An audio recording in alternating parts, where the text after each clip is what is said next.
शेखर जी। धन्यवाद सभापति जी। Union budget पे आपने मुझे मेरी बात रखने का मौका दिया। मैं सर्वप्रथम बहुजन समाज में जन्मे सभी संतों, गुरुओं और महान पुरुषों को नमन करता हूं। उनमें भी राष्ट्रपिता ज्योतिबा फूले, छत्रपति साहू जी महाराज, बाबा साहब अम्बेडकर, मान्यवर साहब श्री काशीराम, मान्यवर दीनाबाना वाल्मीकि और मान्यवर महामना रामसु वर्मा जी को नमन करता हूं और अपने संसदीय क्षेत्र नगीना की जनता का आभार प्रकट करता हूं जिन्होंने मुझे चुनकर यहां भेजा है।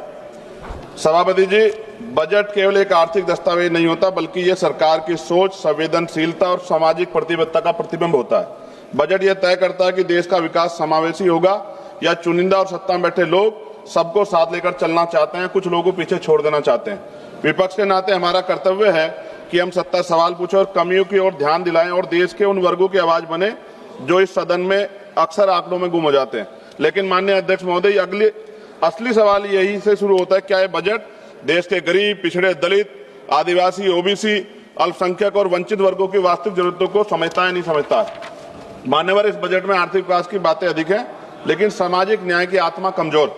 माननीय अध्यक्ष सभापति जी, आज देश की सबसे बड़ी संकट बेरोजगारी।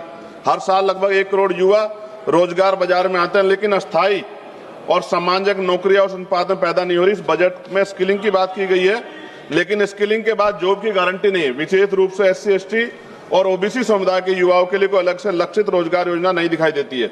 देश की लगभग 45% आबादी जो कृषि पर निर्भर है, जिसमें SC, ST, OBC समुदाय की भागीदारी सबसे अधिक है, लेकिन कृषि और GDP में योगदान 15% से कम किसान की औसत आय अब भी MSP कोई गारंटी सरकार की तरफ से नहीं दी गई है।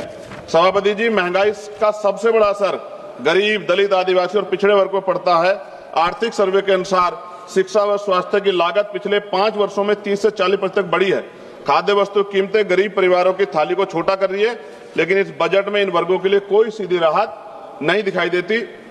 सभापति जी, SC, ST और OBC वर्ग के मुख्य रूप से सरकारी स्वास्थ्य ये वर्ग है, ये मुख्य रूप से सरकारी स्वास्थ्य व्यवस्था पर निर्भर है, लेकिन भारत आज भी स्वास्थ्य पर GDP का केवल 2% खर्च करता है और ग्रामीण और आदिवासी क्षेत्रों में डॉक्टरों की और अस्पतालों की भारी कमी है। इस बजट में सार्वजनिक स्वास्थ्य ढांचे को मजबूत करने के लिए कोई निर्णायक वित्तीय छलांग नहीं। सभापति जी, शिक्षा के माध्यम जिससे सामाजिक असमानता टूटती है, लेकिन इस बजट में शिक्षा पर खर्च GDP के लगभग 3% के आसपास और SC, ST, OBC के छात्रों की छात्रवृत्ति में देरी और अनिश्चितता बनी हुई है। शिक्षा गरीब परिवारों की पहुंच से बहुत दूर है। यह स्थिति समान अवसरों की अवधारणा को कमजोर करती है। सभापति जी, SC, ST, OBC के कल्याण के लिए सबसे